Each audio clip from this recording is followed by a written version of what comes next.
वफाओं में महकती रात थी, आज मौसम में कुछ तो बात थी। झलकती आंखों में आज कुछ तो मर्ज हुआ, अचानक उस रात पेट में दर्द हुआ। दूर किसी के चिल्लाने की आवाज आई, मानो किसी की रूह निकल कर बाहर आई। तकदीरों ने चौथी बार भी फिर वही कदम लिया और आज उनके घर में एक औलाद हुई और चौथी बार फिर से एक लड़की ने जन्म लिया। हाँ, जहाँ आंखों में हजारों सपने हजारों ख्वाहिशें थी, उस माँ को कोई अफसोस नहीं था, वो उनकी भी आयशें थी। अब पैदा हो ही गई तो सबने अपनाने का ठान ही लिया और बड़े प्यार से उसे गौरी नाम दिया। किसी ने कहा डॉक्टर बनेगी, किसी ने कहा टीचर, पर किस्मत को कोई कहाँ जानता था। आने वाला कल मशरूफ था तो वो जमाना अपना रुख कहाँ मानता था।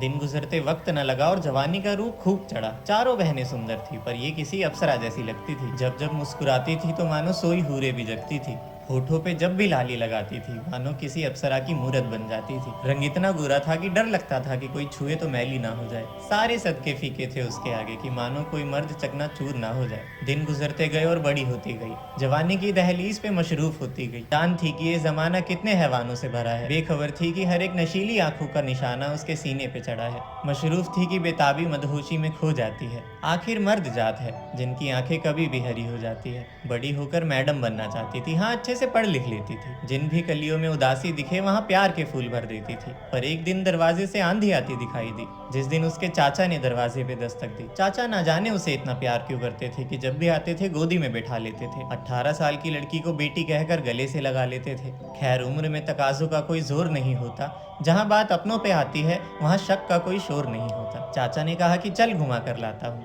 पास में ही एक मेला लगा है, चल दिखा कर लाता हूँ। अब माँ पापा दोस्तों के साथ तो जाने नहीं देते थे, तो सोचा ये मौका क्यों छोड़ो। कह दिया अपनी बड़ी बहन को कि माँ को कह देना चाचा के साथ हूँ, चिंता ना करे अगर जल्दी ना लौटूं। पर बेखबर थी कि ये दरवाजा पार करते ही उसकी किस्मत के सारे दरवाजे बंद हो जाएंगे। अनजान थी कि जिस्म और दौलत के नशे में अपने भी हैवान हो जाएंगे। सुलगती आंखों में मदहोशी का कोई एहसास नहीं था।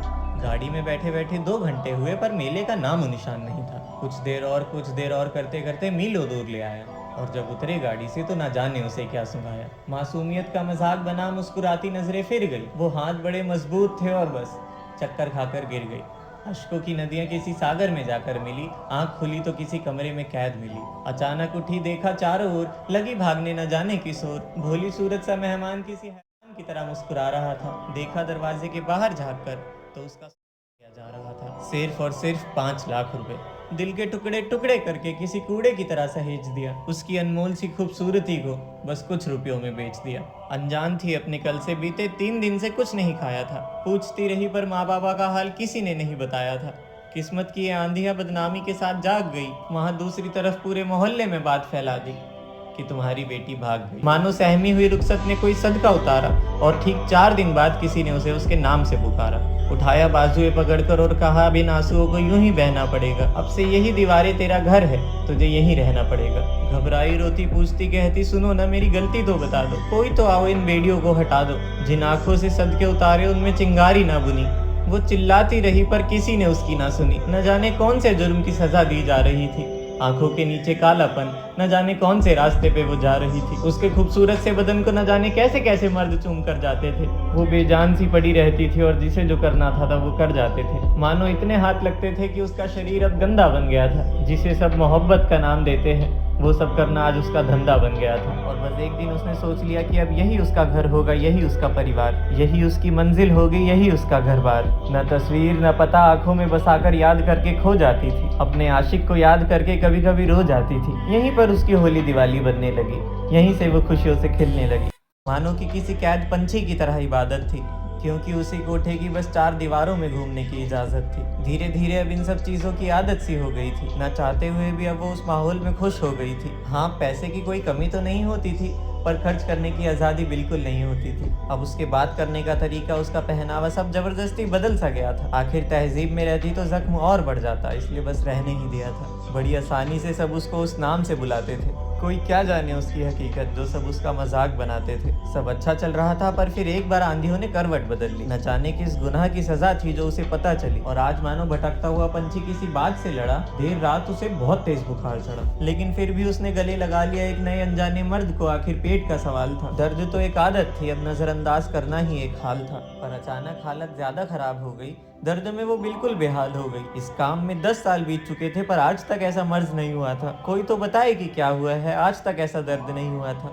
वो अंधेरी सी दीवारें, महफूज सा रास्ता, वो घर बड़ा अनजाना था। वहाँ सब उसे ऐसे घूर रहे थे, वो पल बड़ा बेगाना था। आज मानो उस कोठे के चारों ओर कोई मर्द नहीं फटक रहा था। रोज दाना चुगने पंछी आया करते थे, पर आज वहाँ कोई नहीं भटक रहा था। दूर हटाया मर्द को और बुलाया सबको, तो लगा कि ये दर्द यूं ही खत्म हो जाएगा। बस थोड़ी देर आराम करने से सब पहले जैसा हो जाएगा। पर दर्द ऐसा था कि रुका नहीं। शरीर अकड़ा पर दर्द का राही झुका नहीं। आज माँ बाबा की बहुत याद आ रही थी। सुबह से वो अपने आंसू किसी नदी की तरह बहा रही थी। उसके वो सहेलियां, 3 बहनें कल रात सपने में दिखी थी। मानो कि वो आखिरी बार जिंदगी में सबसे मिली थी। मानो उस रात सब कुछ खत्म सा हो गया। वो दलाली करने वाला शख्स भी आज नम सा हो गया। उसके बदन के हर कतरे की ताबीर आज तर गई। लंबी सांस ली और फिर कभी सांस ही न ली, मर गई।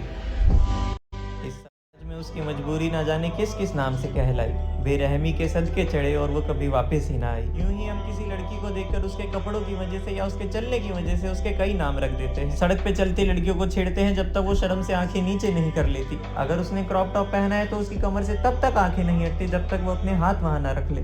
उसका पीछा करते हैं, उसे कई नामों से बुलाते हैं। एक लड़की कभी का सौदा सिर्फ दौलत के लिए नहीं करती। उसकी दौलत के साथ उसकी मजबूरी जुड़ी होती है, उसके परिवार की ख्वाहिशें जुड़ी होती है, समाज के ताने जुड़े होते हैं। हर कोई अपनी मर्जी से उन कोठों की दहलीज को पार नहीं किया करता। इसीलिए हमें किसी भी लड़की को इवन जो होती है उसे भी किसी ऐसे वैसे नाम से या बदतमीजी से नहीं बुलाना चाहिए। ये दर्द, ये मजबूरी एक लड़की तो जरूर समझ लेगी, पर एक लड़के ने समझ लिया तो उसकी बेटी हमेशा खुश रहेगी। मेरा एक सवाल है लड़कियों से कि क्या आपको कभी किसी ने ऐसे नाम से बुलाया है? और अगर बुलाया है तो उस वक्त आपको कैसा लगा था? अगर ये वीडियो अच्छी लगी हो तो कमेंट्स में रेड हार्ट ड्रॉप करके ज़रूर जाना, और कमेंट्स में ये भी बताना कि अगली वीडियो में किस टॉपिक पे बनाऊँ। तो अगर आप भी अपने बॉयफ्रेंड के साथ वो वाली वीडियो कॉल्स करते हो तो इस वीडियो को आखिर तक देखना। और अगर आप लॉन्ग डिस्टेंस रिलेशनशिप में हो या फिर ऐसे रिलेशन बनाने के बारे में सोच रहे हो तो इस वीडियो को पूरा देखना। तो कुछ ख्वाहिशें जो बिल्कुल सच्ची जैसी थी। एक लड़की जो बिल्कुल बच्ची जैसी थी, हवाओं से बातें कर लेती थी और बेमतलब की बातों पे हंस देती थी। सोने के खलियानों को अपने कोमल हाथों से सींचे।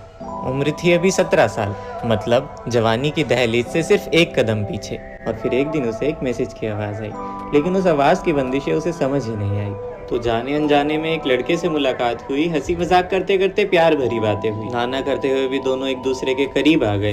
फासले ज़रूर थे इस रिश्ते में, लेकिन फिर भी एक दूसरे को अपना गए। अब वो दिल्ली में रहती थी और वो वाराणसी। कहते हैं अगर किसी के बीच प्यार हो, मोहब्बत हो तो फासले नज़दीकियों के बीच नहीं आ पाते। ये मीलों दूर के सफ़र कोई बंधन नहीं टुटवा पाते। अब बस दोस्ती धीरे धीरे मोहब्बत में बदल गई और देखते ही देखते मोहब्बत सर पर चढ़ गई। यूं ही बातें करते करते एक दूसरे के प्यार में खो गए और वक्त गुजरते देर न लगी कि उन्हें अब 2 महीने हो गए। हाँ, सिर्फ और सिर्फ 2 महीने। अब क्या हुआ कि एक रात उस लड़के ने उस लड़की से सवाल किया, इतना वक्त हुआ हमें साथ रहते हुए, क्या सच में तुम मुझे खोने से डरती हो? आज देर रात उसने सवाल किया, क्या सच में तुम मुझसे प्यार करती हो? उसने कहा, अरे तुम तो मुझ पे विश्वास ही नहीं करते हो, शायद इसीलिए ये हर सवाल हर रोज करते हो। अब उस लड़के ने कहा कि चलो बताओ तुम मेरे लिए क्या कर सकती हो? मैं अगर चला जाऊं तो मेरा कितना इंतजार कर सकती हो? तो कहती, जिस दिन शादी होगी ना उस दिन तुम्हें झूठा कर दूंगी, और इतना है तो खुद बताओ, जो बोलोगे वो कर लूंगी। तो कहता, देखो हम कपल हैं, इसलिए अब खुद को मत संभालो। और बस मौका देकर कह दिया, सुनो वीडियो कॉल करो और अपने कपड़े उतारो। लेकिन इस बात से उसने साफ मना कर दिया और कह दिया जो करना है मिलकर कर लेना। लेकिन अब भी वो नहीं माना और कहता, यही तुम्हारा प्यार था, जाओ किसी और से कर लेना। पर अब क्योंकि उसे खोने से डरती थी, जैसे ही वो ना कह दे उस पर पागलों की तरह मरती थी। लेकिन फिर भी उसने खुद को समझाया और मना कर दिया। पर ये लड़ाई बढ़ती गई और पूरे 2 दिन तक उनकी बातें नहीं हुई। तीसरे दिन जब बात हुई तो उसने इतने मासूम चेहरे से उसे मनाया। 1, 2, 3, 4 हजारों कस्मों का वादा दिलाया। भरोसे की बुनियाद के बाद उसने रिश्ता टिका लिया। पूरे 1 हफ्ते तक लड़ने के बाद उसने उसे मना लिया।